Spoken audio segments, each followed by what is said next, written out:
मेरी तरफ से आप सबको सलाम। मैं हूं Kiran Peter, Saint Joseph Catholic Cathedral, Diocese of Islamabad and Rawalpindi से।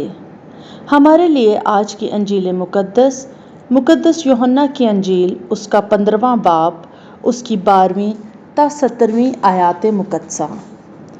मेरा हुक्म ये है कि जैसे मैंने तुमसे प्यार किया है, तुम भी एक दूसरे को प्यार करो। इससे ज़्यादा प्यार कोई नहीं करता कि अपनी जान अपने दोस्तों के लिए दे दे। तुम मेरे दोस्त हो बशर्त ये कि जो कुछ मैं हुक्म करूं तुम करो। आगे को मैं तुम्हें गुलाम ना कहूँगा, क्योंकि गुलाम नहीं जानता कि उसका मालिक क्या करता है, बल्कि मैंने तुम्हें दोस्त कहा है, क्योंकि जो बातें मैंने अपने बाप से सुनी हैं मैंने वो सब तुम्हें बता दी।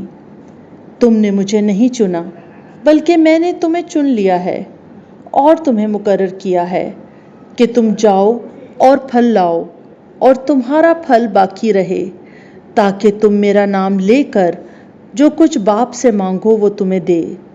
मैं तुम्हें ये हुक्म देता हूँ कि तुम एक दूसरे को प्यार करो। अंजील मुकद्दस के पढ़े और सुने जाने पर खुदावंद की बरकत हो। खुदा का शुक्र हो। ਮਸੀਹ ਖੁਦਾਵੰਦ 'ਚ ਮੇਰੇ ਅਸੀਸੋ, ਮੇਰੀ ਤਰਫੋਂ ਤੁਹਾਨੂੰ ਸਾਰਿਆਂ ਨੂੰ ਬਹੁਤ ਬਹੁਤ ਸੁਬਹ ਦਾ ਸਲਾਮ। ਉਮੀਦ ਕਰਦਾ ਕਿ ਤੁਸੀਂ ਸਾਰੇ ਸਲਾਮਤੀ 'ਚ ਹੋਵੋਗੇ।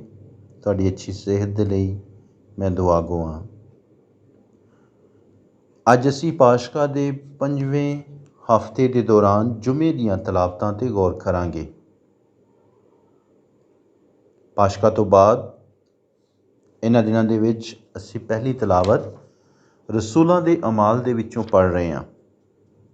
ਯਿਸੂ ਮਸੀਹ ਦੇ ਸ਼ਾਗਿਰਦ ਯਿਸੂ ਮਸੀਹ ਦੇ ਜੀ ਉੱਠਣ ਤੋਂ ਬਾਅਦ ਉਹ ਸਾਰੀਆਂ ਗੱਲਾਂ ਜਿਹੜੀਆਂ ਉਹਨਾਂ ਨੇ ਆਪਣੇ ਉਸਤਾਦ ਖੁਦਾਵੰਦ ਯਿਸੂ ਮਸੀਹ ਕੋਲੋਂ ਸਿੱਖੀਆਂ ਸਨ, ਉਹਨਾਂ ਨੂੰ ਦੂਸਰਿਆਂ ਤੱਕ ਪਹੁੰਚਾਉਣ ਦੀ ਕੋਸ਼ਿਸ਼ ਦੇ ਵਿੱਚ ਜਾਰੀ ਨੇ। ਅੰਜੀਲ ਦੀ ਇਸ ਬਿਸ਼ਾਰਤ ਦੇ ਦੌਰਾਨ ਸ਼ਾਗਿਰਦਾਂ ਨੂੰ ਬਹੁਤ ਸਾਰੀਆਂ ਮੁਸ਼ਕਲਾਤ, ਬਹੁਤ ਸਾਰੀਆਂ ਪਰੇਸ਼ਾਨੀਆਂ, ਬਹੁਤ ਸਾਰੇ ਚੈਲੰਜਸ ਦਾ ਸਾਹਮਣਾ ਕਰਨਾ ਪਿਆ। ਅੱਜ ਦੀ ਪਹਿਲੀ ਤਲਾਵਤ ਦੇ ਵਿੱਚ ਰਸੂਲਾਂ ਦੇ ਅਮਾਲ ਦੇ ਵਿੱਚੋਂ ਅਸੀਂ ਸੁਣਾਂਗੇ ਕਿ ਖੁਦਾਵੰਦ ਯਿਸੂ ਮਸੀਹ ਦੇ ਰਸੂਲ ਅਤੇ ਕਾਹਿਨ ਕਲੀਸਿਆ ਨੂੰ ਜਮ੍ਹਾਂ ਕਰਕੇ ਕਲੀਸਿਆ ਦੇ ਵਿੱਚੋਂ ਹੀ ਕੁਝ ਲੋਕ ਚੁਣ ਕੇ ਅਤੇ ਦੂਸਰੀ ਕਲੀਸਿਆ ਦੇ ਵਿੱਚ ਭੇਜ ਰਹੇ ਨੇ, ਤਾਂ ਜੋ ਉੱਥੇ ਵੀ ਉਹਨਾਂ ਦੀ ਹਿਦਾਇਤ ਕੀਤੀ ਜਾਏ, ਉਹਨਾਂ ਨੂੰ ਯਿਸੂ ਦੀ ਅੰਜੀਲ ਸੁਣਾਈ ਜਾਏ, ਉਹਨਾਂ ਨੂੰ ਬੁਰੇ ਕੰਮਾਂ ਤੋਂ ਬਾਜ਼ ਰਹਿਣ ਦੀ ਤਲਕੀਨ ਕੀਤੀ ਜਾਏ, ਗੁਨਾਹਾਂ ਤੋਂ ਕਿਨਾਰਾ ਕਰਨ ਦਾ ਦਰਸ ਦਿੱਤਾ ਜਾਏ। ਅੱਜ ਅਸੀਂ ਪਹਿਲੀ ਤਲਾਵਤ ਦੇ ਵਿੱਚ ਇਹ ਗੱਲ ਸੁਣੀ। ਅੱਜ ਅੰਜੀਲ ਮੁਕੱਦਸ ਦੇ ਵਿੱਚ ਮੁਕੱਦਸ ਯੂਹੰਨਾ ਦੀ ਮਾਰਫਤ ਲਿਖੀ ਗਈ ਅੰਜੀਲ ਦੇ ਵਿੱਚ ਅਸੀਂ ਇੱਕ ਦਫਾ ਫਿਰ ਖੁਦਾਵੰਦ ਯਿਸੂ ਮਸੀਹ ਦੀ ਜ਼ੁਬਾਨੀ ਸੁਣਾਂਗੇ ਕਿ ਸਾਰਿਆਂ ਤੋਂ ਵੱਡਾ ਹੁਕਮ ਖੁਦਾਵੰਦ ਯਿਸੂ ਮਸੀਹ ਅੱਜ ਦੇ ਰਹੇ ਨੇ, ਔਰ ਉਹ ਹੁਕਮ ਹੈ ਪਿਆਰ ਕਰਨ ਦਾ।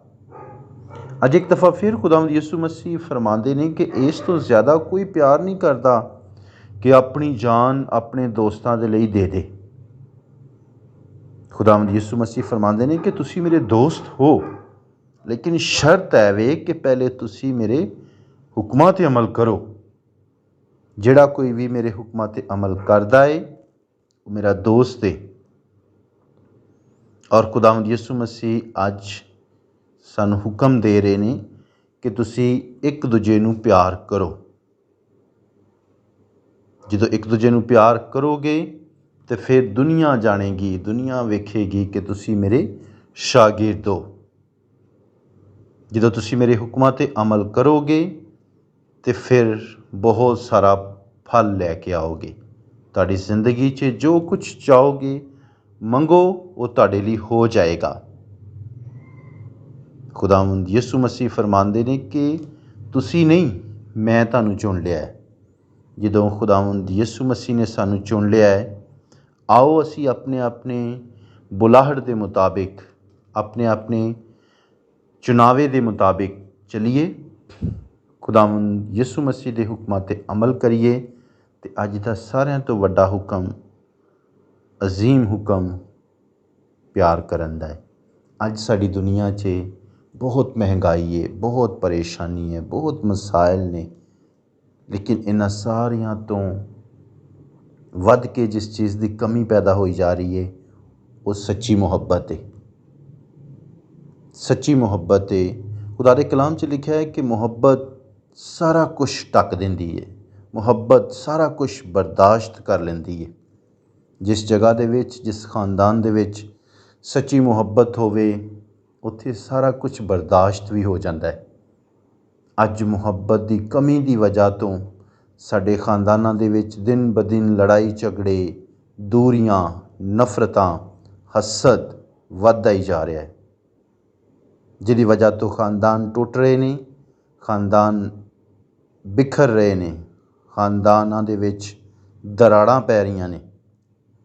ਇਸ ਸਾਰੀ ਖਲਾ ਨੂੰ ਖ਼ਤਮ ਕਰਨ ਦੇ ਲਈ ਅੱਜ ਖੁਦਾਵੰਦ ਯਿਸੂ ਮਸੀਹ ਇੱਕ ਹੀ ਹੁਕਮ ਦੇ ਰਹੇ ਨੇ ਕਿ ਤੁਸੀਂ ਇੱਕ ਦੂਜੇ ਨੂੰ ਪਿਆਰ ਕਰੋ ਜਿਸ ਤਰ੍ਹਾਂ ਮੈਂ ਤੁਹਾਨੂੰ ਪਿਆਰ ਕੀਤਾ ਹੈ। ਇਸ ਤੋਂ ਜ਼ਿਆਦਾ ਕੋਈ ਪਿਆਰ ਨਹੀਂ ਕਰਦਾ ਕਿ ਆਪਣੀ ਜਾਨ ਆਪਣੇ ਦੋਸਤਾਂ ਦੇ ਲਈ ਦੇ ਦੇ। ਆਓ ਇਸ ਅਫਰਾ ਤਫਰੀ ਦੇ ਦੌਰ ਦੇ ਵਿੱਚ, ਇਸ ਅਨਾਹ ਪਰਸਤੀ ਦੇ ਦੌਰ ਦੇ ਵਿੱਚ ਖੁਦਾਵੰਦ ਯਿਸੂ ਮਸੀਹ ਦੇ ਇਸ ਹੁਕਮ 'ਤੇ ਅਮਲ ਕਰਨ ਦੀ ਕੋਸ਼ਿਸ਼ ਕਰੀਏ। ਆਪਣੇ ਆਪਣੇ ਖਾਨਦਾਨਾਂ ਦੇ ਵਿੱਚ ਪਿਆਰ ਮੁਹੱਬਤ ਨੂੰ ਫਰੋਗ ਦਈਏ, ਆਪਣੇ ਮਾਂ ਬਾਪ ਨਾਲ ਪਿਆਰ ਕਰੀਏ, ਆਪਣੇ ਬੱਚਿਆਂ ਨਾਲ ਪਿਆਰ ਕਰੀਏ, ਤਾਂ ਜੋ ਸਾਡੇ ਖਾਨਦਾਨਾਂ ਦੇ ਵਿੱਚ ਮੁਹੱਬਤ ਫਰੋਗ ਪਾਏ। ਅਤੇ ਖੁਦਾ ਦਾ ਕਲਾਮ ਕਹਿੰਦਾ ਹੈ ਕਿ ਜਿੱਥੇ ਮੁਹੱਬਤ ਹੈ ਉੱਥੇ ਖੁਦਾ ਹੈ।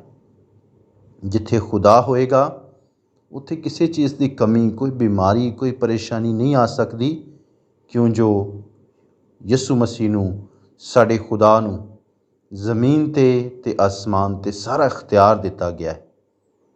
ਆਓ ਅਸੀਂ ਮੁਹੱਬਤ ਕਰੀਏ, ਮੁਹੱਬਤ ਦੇ ਸਫੀਰ ਬਣੀਏ, ਤਾਂ ਜੋ ਸਾਡੇ ਕੰਮਾਂ ਤੋਂ, ਸਾਡੇ ਮੁਹੱਬਤ ਦੇ ਕੰਮਾਂ ਤੋਂ ਲੋਕ ਜਾਣਨ ਕਿ ਅਸੀਂ ਯਿਸੂ ਦੇ ਮੰਨਣ ਵਾਲੇ ਹਾਂ। ਖੁਦਾ ਤੁਹਾਨੂੰ ਸਾਰਿਆਂ ਨੂੰ ਅੱਜ ਦੇ ਕਲਾਮ ਦੇ ਵਸੀਲਾ ਦੇ ਨਾਲ ਬਹੁਤ ਬਰਕਤ ਦੇ। ਆਮੀਨ।